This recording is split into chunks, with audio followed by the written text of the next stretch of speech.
اس طرح یا آدم کہتے. اس میں مسئلہ ہی نہیں ہے عزت اور بےزتی والا یا عزت اور کم عزت والا. اس کی کیا دلیل ہے حدیث میں مسلم شریف کی حدیث ہے کتاب الایمان میں 475 اس کا نمبر ہے.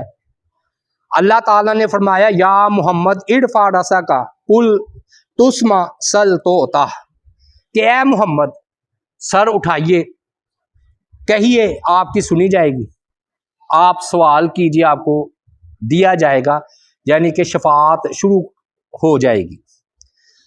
اس حدیث پاک سے ہمارا اتنا استدلال ہے مسلم شریف سے کہ اللہ تعالیٰ نے حدیث پاک میں نبی علیہ الصلوۃ والسلام کو یا محمد کہا ہے. دوسرا مسئلہ ادھر یہ بیان کرتے ہیں علماء کہ جی حق مہر کتنا تھا، نکاح کس نے پڑھایا. اللہ نے جو کہا اے آدم تو اور تیری بیوی دونوں جنت میں رہو، تو کہتے ہیں کہ جی وہ پھر حق مہر اللہ نے نکاح پڑھایا اور حق مہر درود شریف مقرر ہوا. یہ سب باتیں ضعیف کمزور موضوع ہیں. بھائیو اللہ تعالیٰ کا کہہ دینے کہ آدم تیری بیوی ہو گئی. اللہ تعالیٰ کے ذات پاک کو نکاح پڑھانے کی کیا ضرورت ہے اور حق مہر باندھنے کی کیا ضرورت ہے. اللہ تعالیٰ نے زینب رضی اللہ تعالی عنہ کا نکاح آسمانوں میں کہا کہ ہم نے آپ کی بیوی بنایا بغیر حق مہر کے، بغیر گواہوں کے، بغیر ولیمے کے. نبی علیہ الصلوۃ والسلام زینب کے ہاں تشریف لے گئے. تو اللہ تعالیٰ کا یہ کہنا ہے اے آدم تو اور تیری بیوی دونوں جنت میں رہو، یہ کہنے ہی اللہ تعالیٰ کا بیوی بنا دیتا ہے. اللہ کو کون پوچھے؟ اللہ تعالیٰ کو بھی رشتہ داری بنانے کے لیے خطبے کی ضرورت ہوگی؟ کتنی عجیب سی بات ہے. تیسرا مسئلہ اس سے یہ معلوم ہوا، 20 مسئلے بیان کریں گے ہم 20. تیسرا مسئلہ اس سے یہ معلوم ہوا سب سے پہلا رشتہ جو اللہ تعالیٰ نے بنایا وہ میاں بیوی کا تھا. اللہ تعالیٰ کی ذات پاک نے آدم علیہ الصلوۃ والسلام کے بہن بھائی کچھ بھی نہیں بنایا، بیوی کو بنایا ہے. تو یہ واقعی بہت پیارا رشتہ ہے میاں بیوی کا. جنت جیسی جگہ بھی ہو تو آدم علیہ الصلوۃ والسلام کا بیوی کے بغیر دل نہیں لگتا. تو اس لیے اللہ تعالیٰ نے بعض کہتے جنت میں پیدا کیا، بعض کہتے ہیں پہلے پیدا کیا پھر جنت میں بھیجا. کچھ بھی کہہ لیں، اللہ تعالیٰ کی ذات پاک نے آدم علیہ الصلوۃ والسلام کی بیوی کو جو ہے وہ پیدا کیا. اور ایک دلچسپ بات یہ بھی ہے ایک ہی بیوی سی، 4 نہیں. وہ کیوں؟ میں نے کہا پہلے ہی بڑے اختلافات ہوتے ہیں، تو ستیلی ماں، سکی ماں، اس سے رشتے چلے ہیں، اس سے رشتے چلے ہیں. تو اللہ تعالیٰ نے بیوی بھی ایک ہی بنائی ہے آدم علیہ الصلوۃ والسلام، تاکہ ماں جو ہے وہ ایک ہی رہے. پھر نا سورۃ الاعراف میں نا اللہ تعالیٰ کی ذات پاک نے فرمایا آیت مبارکہ کریمہ 179 میں کہ ہم نے نا نفس واحدہ سے ہم نے تمہیں پیدا کیا اور اسی نفس واحدہ سے وخلق منہا زوجہا، بلکہ سورہ نساء کی ابتدائی آیت بھی ہے. ہم نے اسی نفس واحدہ آدم علیہ الصلوۃ والسلام سے اس کی بیوی بنائی. اس سے کیا پتہ چلتا ہے؟ میاں بیوی کا ہم جنس ہونا ضروری ہے. بھئی اب بندہ جننی سے شادی کرے وہ ہم جنس نہیں ہے. جننیاں موجود تھیں، جن تھے تو جننیاں نہیں تھی. شیطان جنوں میں سے تھا نا، تو جننیاں موجود تھی. اللہ تعالیٰ نے آدم علیہ الصلوۃ والسلام کی شادی جننی سے نہیں کی، حوریں بھی موجود تھی. جنت جو تھی تو حوریں بھی موجود تھی. حوروں سے بھی نکاح نہیں پڑھایا یا بیوی نہیں بنایا، بلکہ آدم علیہ الصلوۃ والسلام کی پسلی ہی سے جو ہے نا حوا کو، ہماری ماں کو جو ہے وہ پیدا کیا. کیوں پیدا کیے؟ لیس کنا الیہا. یہ سورہ الاعراف آیت مبارکہ کریمہ 199، یعنی کہ 1 کم 90 ہے. کہ مرد جو ہے نا تاکہ عورت سے سکون حاصل کرے. اچھا اس میں دلچسپی کی بات یہ ہے، نقطہ یہ ہے کہ اللہ نے یہ فرمایا ہے کہ مرد عورت سے سکون حاصل کرے. الیہا، اگر اللہ تعالیٰ نے مرد کو کئی خوبیاں عطا کی ہیں نا تو عورت کو کمزور بنایا ہے، لیکن ایک خوبی اس کے اندر رکھ دی ہے کہ مرد اس کے پاس جا کر بیوی کے پاس سکون حاصل کرتا ہے. کیونکہ واحد مذکر غائب کی صیغہ نے لیسکونا الیہا، تاکہ وہ مرد اس عورت سے سکون حاصل کرے. تو میں نے آپ کو بتا دیا کہ جنت جیسی جگہ ہو اور بیوی نہ ہو تو وہ ادھر بھی سکون نہیں ملتا. پھر اس سے یہ بھی سبق ملا نفس واحدہ سے کہ بعض توبہ نعوذ باللہ نظر ارتقاء کے قائل ہیں. سنا ہوگا ڈارون کے بندروں کی اولاد ہیں، توبہ نعوذ باللہ. یہ بھائیو ہم اس آدم علیہ الصلوۃ والسلام کی اولاد ہیں، ہمارے باپ وہ ہے جن کو فرشتوں نے بھی سجدہ کیا. ہم توبہ نعوذ باللہ بندروں کی اولاد نہیں ہیں. یہ غلط تھیوری ہے نظر ارتقاء کہ جی ہم بندر کی اولاد ہیں. دیکھیے نا کس طرح اعلان ہو رہا ہے اور فرشتوں کو سجدہ کروایا جا رہا ہے. ہم تو اس باپ کی بھائی اولاد ہے. ساتواں مسئلہ اس سے یہ بھی معلوم ہو رہا ہے کہ یہ حدیث کا معاملہ ہے کہ نبی علیہ الصلوۃ والسلام نے فرمایا کہ عورت جو ہے نا وہ ٹیڑھی پسلی سے پیدا کی گئی ہے اور اس کا اوپر والا حصہ سب سے زیادہ ٹیڑھا ہوتا ہے. اس کو سیدھا کرنے کی کوشش کرو گے یہ ٹوٹ جائے گی، سیدھی نہیں ہوگی، مطلب طلاق لے لے گی. یہ بخاری شریف حدیث ہے 5184. اب ادھر میں نے کیوں بیان کیا؟ اصل میں یہ دلیل ہے یا اشارہ ہے. آدم علیہ الصلوۃ والسلام کا ذکر تو نہیں ہے حدیث میں، لیکن اس میں اشارہ ہے کہ آدم کی پسلی ہی سے ہماری ماں حوا رضی اللہ تعالی عنہا کو پیدا کیا گیا ہے. اور وہ آدم علیہ الصلوۃ والسلام کی پسلی تھی اور وہ ٹیڑھی ہوتی ہے نا پسلی.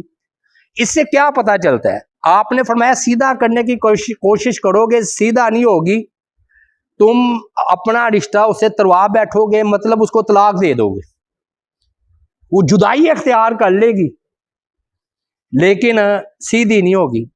اچھا یہ تو بڑا پہلو ہے کمزور بھی. اس کا مطلب یہ ہے کہ جو بندہ قریب جاتا ہے نا تو وہ پھر وہ عادتیں بھی دیکھتا ہے عورت میں کہ یہ نہیں بدل سکتی، فلاں فلاں عادت، تو بندہ سمجھوتا کر لے. شرط کیا ہے کہ وہ بہت زیادہ غیر شرعی اعمال نہ ہو. تو آپ نے فرمایا وصیت کی عورتوں کے معاملے میں ڈرو. یہی فرمایا نا کہ بھی تم اس کے ساتھ سمجھوتا کر کے رہو. سبحان اللہ کا کیا مطلب ہے؟ اللہ پاک ہے. اصل میں ہم میں بھی عیب ہے، وہ بیوی پہچانتی ہے تو ہمارے وہ عیب برداشت کرتی ہے نا، تو ہمیں بھی چاہیے کہ ہاں ہم اس کے عیبوں پر پردہ ڈال کر چلیں. لیسکونا اسکن انت وزوجک الجنہ. اس میں ایک اور بھی بات ہے کہ جہاں پر خامند ہو ادھر ہی بیوی کی رہائش ہو. فرمایا تو اور تیری بیوی دونوں اکٹھے جنت میں رہو. یہ معاملہ اچھا نہیں ہے کہ بندہ یورپ میں بیٹھا ہے اور عورت کراچی پہ بیٹھی ہے، وہ ادھر بیٹھا ہے مرد، عورت ادھر بیٹھی ہے. استثنائی شکلیں ہوتی ہیں مجبوری کی ہے. قانونی ہم چیز بیان کر رہے ہیں. قانون یہی ہے کہ جہاں پر میاں ہو ادھر ہی بیوی ہو، اور رہائش دینا، نانو نفقہ دینا یہ مرد کی ذمہ داری ہے، عورت کی نہیں. دلیل یہ کہ اللہ نے آدم کو جنت میں رکھوایا ہے اور آدم کے تابع ہو کر ان کی بیوی کو پیدا کیا نا جنت میں. تو اس لیے رہائش دینا خامند کی ذمہ داری ہے اور خرچہ دینا بھی خامند کی ذمہ داری ہے. لیکن اللہ تعالیٰ نے جو ان کو جنت میں رکھوایا، ہاں کھانے پینے میں برابری ہونی چاہیے. فَكُلَا مِنْهَا. اور حدیث میں آتا ہے کتاب النکاح ابو داؤد میں 4142 حدیث کا نمبر ہے کہ جو خود کھاؤ اپنی بیوی کو بھی کھلاؤ. باہر وہ چرگے اڑائے جا رہے ہیں, خامند عیش کر رہا ہے, تفریحات ہے, برگر کھا رہا ہے, بیوی بیچاری گھر بیٹھی ہے. ہم یہ کہتے ہیں کبھی کبھی تو ہو سکتا ہے, ظاہر ہے ماحول الگ الگ ہوتا ہے, لیکن جب بھی خود کھاؤ اپنی بیوی کو بھی کھلاؤ, اور جو خود پہنو ان کے مناسب بھی لباس کا اہتمام کرو. یہ نہ ہو کہ پتہ چلے کہ اپنا لباس تو بہت زبردست اور ان کو لونڈیوں جیسا لباس لا دیا. اب ایک اور حدیث بھی آ رہی ہے تو وہ ہم چھوڑ دیتے ہیں. فرمایا فَقُلَا مِنْ حَيْثُ شِئْتُمَا وَلَا تَقْرَبَا هَٰذِهِ الشَّجَرَةَ فَتَكُونَا مِنَ الظَّالِمِينَ. بس دونوں کھاؤ جہاں سے چاہو اور اس درخت کے قریب نہ جانا. اچھا, جنت میں ہم نے کب جانا ہے؟ قیامت کے بعد. تو اللہ نے پہلے جنت کیوں بنائی؟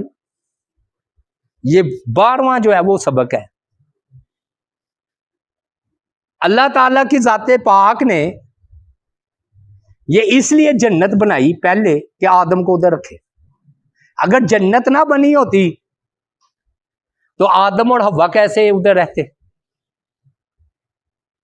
اور اللہ کی بڑی حکمتیں ہیں. ابن قیم جوزیہ رحمۃ اللہ علیہ نے جو جنت کے نظارے, اردو ترجمہ بھی ہو چکا ہے حاجی الارواح کا, جنت کے بارے میں اتنی مفصل کتاب کہیں نہیں آئی جتنی انہوں نے جنت کی تفصیل بیان کی ہے.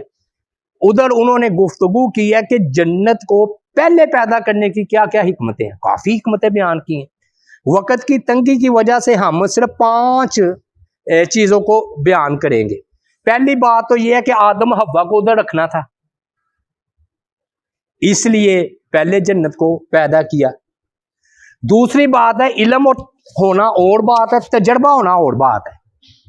حوا اور آدم علیہ السلام کو علم تو آ گیا, اب جنت میں محل دیکھیں, نہریں دیکھیں, درخت دیکھیں, تاکہ ان کو پتہ چلے باغات ایسے ہوتے ہیں, گھر ایسے ہوتے ہیں, رہن سہن ایسے ہوتا ہے. تو یاد رکھیے علم اور تجربہ جب یہ دونوں مل جائیں تو بندہ کامل ہو جاتا ہے. تو اللہ تعالیٰ نے حوا اور آدم کو جنت میں رکھوایا تاکہ ادھر کا رہن سہن بھی دیکھ لیں. تیسری حکمت یہ ہے کہ شہداء کی روحیں کدھر ہیں جی؟ جنت میں. اگر جنت پیدا نہ ہو چکی ہوتی تو شہداء کی روحیں جو ادھر کھاتی پیتی ہیں اس کا کیا بنے گا؟ اس جسم کے ساتھ بعد میں جنت میں جانا ہے. پہلے جو ہے نا ان کی روحیں ادھر موجود ہے اور کھا پی رہی ہیں. قبر میں نا جنت اور جہنم کی کھڑکی کھولی جاتی ہے, ادھر سے خوشبوئیں آتی ہیں. جنت ہی سے وہ کھڑکی کھلتی ہے نا قبر میں, اور قیامت تک اس کی خوشبوئیں آتی ہیں. یہ بھی حکمت ہے. اور یہ بھی حکمت ہے کہ معراج میں آپ نے جنت اور جہنم کا مشاہدہ کیا ہے. جنت اور جہنم کا جو ہے وہ مشاہدہ کیا ہے. تو جنت پیدا ہو چکی ہے تو اس کا مشاہدہ کیا ہے نا. تو اور بھی حکمتیں ہیں, اتنی کافی ہیں. اچھا پھر دیکھیے اللہ نے کہا یہ کرو یہ نہ کرو, یعنی کھاؤ پیو, لیکن اس درخت کے قریب نہیں جانا. پورا دین 2 چیزوں میں بند ہے. یہ 13ویں بات ہے. پورا دین صرف 2 چیزوں میں بند ہے. کیا؟ یہ کرو اور یہ نہ کرو. اللہ نے کہا جہاں مرضی کھاؤ پیو یہ کرو, لیکن ایک درخت ہے اس کے قریب نہیں جانا, اس سے روکا ہے. تو پورا دین سکھلا دیا آدم کو, اے آدم تو اور تیری اولاد کے لیے صرف دین 2 ہی چیزوں کا نام ہے کہ یہ کرنا ہے اور یہ نہیں کرنا. آپ خود غور کر لیں. یہ کرو, نماز پڑھو, بے حیائی کے قریب نہ جاؤ. پھر ولا تقربا کہا کہ اس درخت کے قریب بھی نہیں جانا.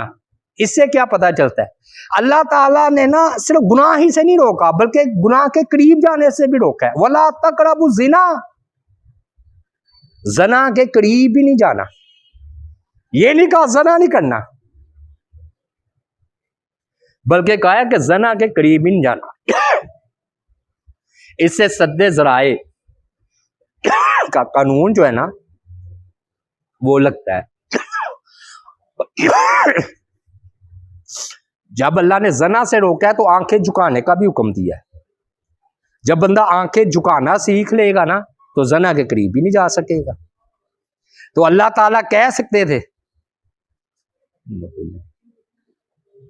اللہ تعالیٰ کی ذات پاک نے ان کو کہا ہے کہ جو ہے نا آپ نے اس کے قریب بھی نہیں جانا.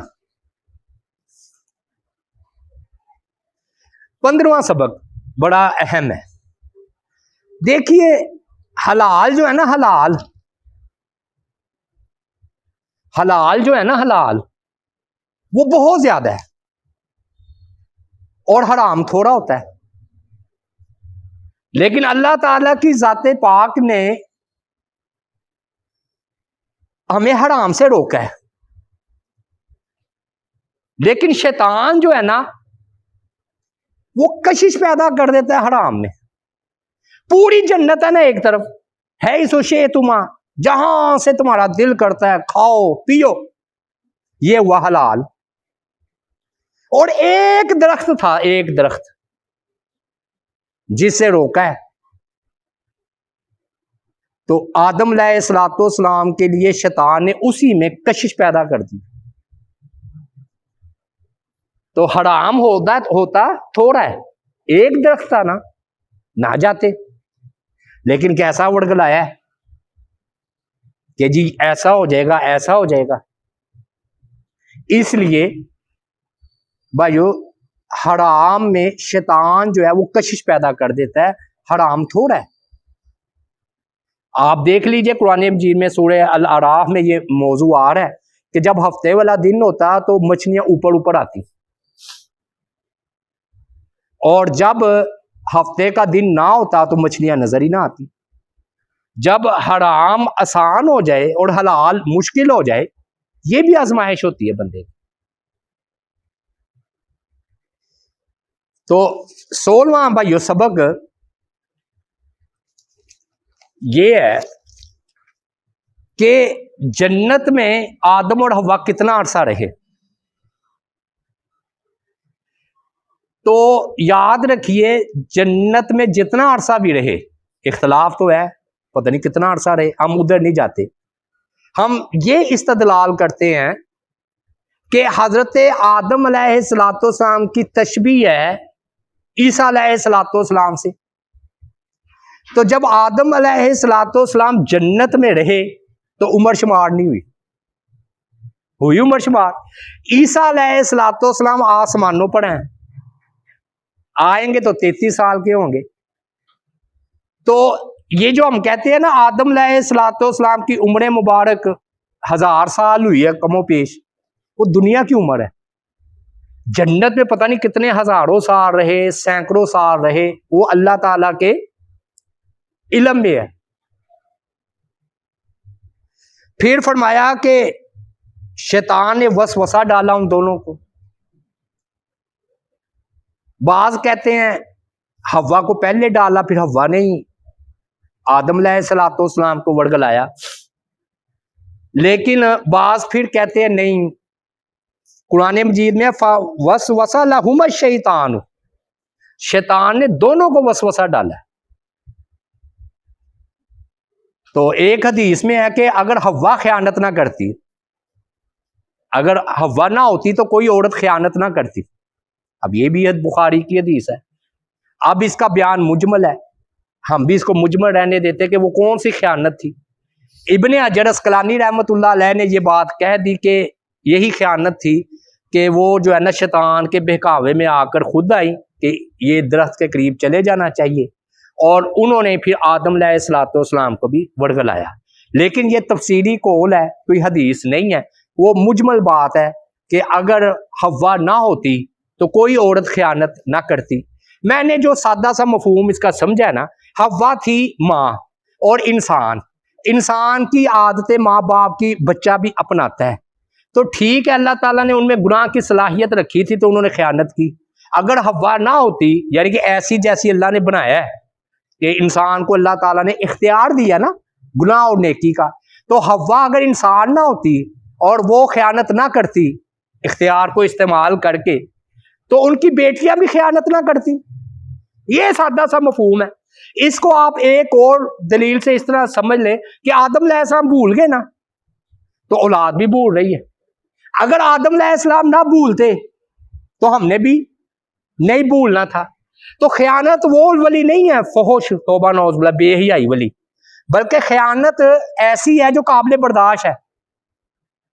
کیونکہ توبہ نعوذ باللہ فرمایا کہ اگر حوا نہ ہوتی تو عورتیں خیانت نہ کرتی.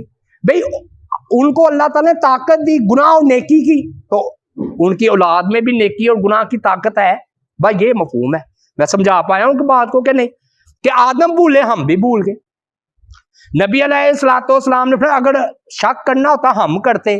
ہمارے باپ ابراہیم علیہ الصلوۃ والسلام نے شک نہیں کیا جب انہوں نے کہا ارنی کیف تحیی الموتیٰ، تو ہم کیسے شک کر سکتے ہیں؟ تو ماں باپ کی جو ہے نا عادتیں وہ اولاد میں آ جاتی. پھر فرمایا کیوں ایسا کیا؟ 19ویں بات جی، وہ اس لیے کیا کہ لیبدی لہما ما وری عنہما من سوآتہما، تاکہ ظاہر کر دے ان کی شرم گاہوں میں سے جو انہوں نے چھپایا گیا تھا.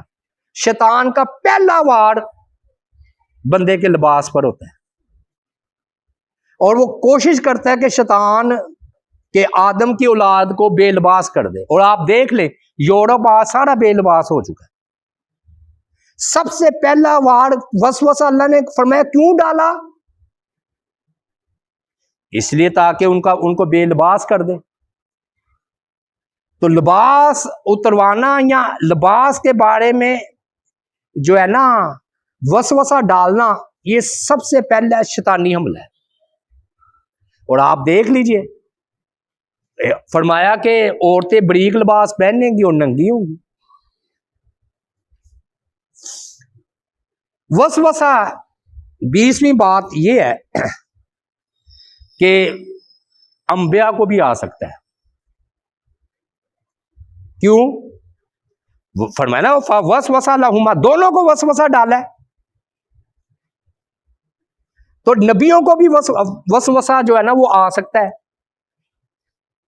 دیکھیں نا حوا کو تو آ گیا وسوسہ، ٹھیک ہے، تو نبی ان کو بھی تو وسوسہ آ سکتا ہے. قرآن کیا کہہ رہا ہے؟ فوسوس لہم الشیطان، پھر شیطان نے ان دونوں کے لیے وسوسہ جو ہے وہ ڈالا ہے. 20ویں بات جی، وسوسے کے لیے ہمارے ہاں کیا تصور ہے کہ وہ نظر نہیں آتا، شیطان وسوسہ ڈالتا ہے تو نظر نہیں آتا. نہیں، یہ ضروری نہیں ہے. وسوسہ ڈال رہا ہے شیطان، نظر آ رہا ہے آدم حوا کو. اور اللہ تعالیٰ نے فرمایا من الجنۃ والناس، کہ وسوسہ ڈالنے والا جنوں میں سے بھی ہے اور انسانوں میں سے بھی ہے. تو انسان وسوسے ڈالتے ہیں تو اللہ نے فرمایا نا تو انسان نظر آتا ہے. میرے کہنے کا مطلب یہ ہے کہ ہمارا جو فہم ہے نا کہ وسوسہ شیطان غیبی حالت میں ڈالتا ہے وہ ٹھیک ہے، غیب میں ہے وہ وسوسہ ڈال دیتا ہے، لیکن ادھر تو نظر آ رہا ہے باتیں کر رہا ہے. بعض لوگ کہتے ہیں جی وہ جنت میں کیسے چلا گیا وسوسہ ڈالنے. یہ بھی آپ نے سنی ہے. بھئی ہم نے ایک قانون پاس کیا تھا کہ آدم علیہ السلام کی ہر بات قانون سے ہٹ کر ہے، تو اگر ابلیس جنت میں چلا گیا تو یہ بھی قانون سے ہٹ کر ہے، تو اس میں بات کیا ہے؟ جیسے عیسیٰ علیہ السلام کی ہر بات میں اختلاف ہے نا، ان کی پیدائش میں، ان کے کلام میں، اسی طرح آدم علیہ السلام کی بھی ہر بات میں اختلاف ہے. اور یہ بھی اختلاف ہے جی وہ جنت میں کیسے چلا گیا. ہم کہتے ہیں وہ جب بدلے کے طور پر، جزا کے طور پر ہم جنت میں جائیں گے، اس وقت وہ جنت میں نہیں جا سکتا. یہ کہاں لکھا ہے کہ پہلے بھی نہیں جا سکتا؟ روکنے کی دلیل تو لاؤ. پھر اس نے مہلت مانگی اللہ سے کہ میں نے اس کے دائیں بائیں آگے پیچھے سے آؤں گا، اللہ نے مہلت دی ہے. اور اگر وہ آ ہی نہ سکے، ابلیس آدم علیہ السلام کو گمراہ کرنے کے لیے، تو پھر مہلت کا کیا فائدہ ہوگا جی؟ ہاں اب آسمان دنیا سے اس کو روک دیا جاتا ہے، شہاب ثاقب پڑھتے ہیں.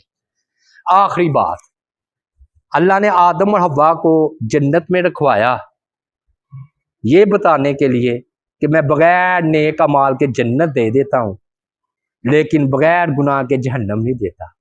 میرا یہ فضل ہے کہ ابھی انہوں نے ایک سجدہ نہیں کیا آدم حوا نے، اور میں نے ان کو جنت دے دی. اور یہ تمہاری میراث ہے، آدم علیہ السلام کی میراث ہے، تو تم اس کو حاصل کرو.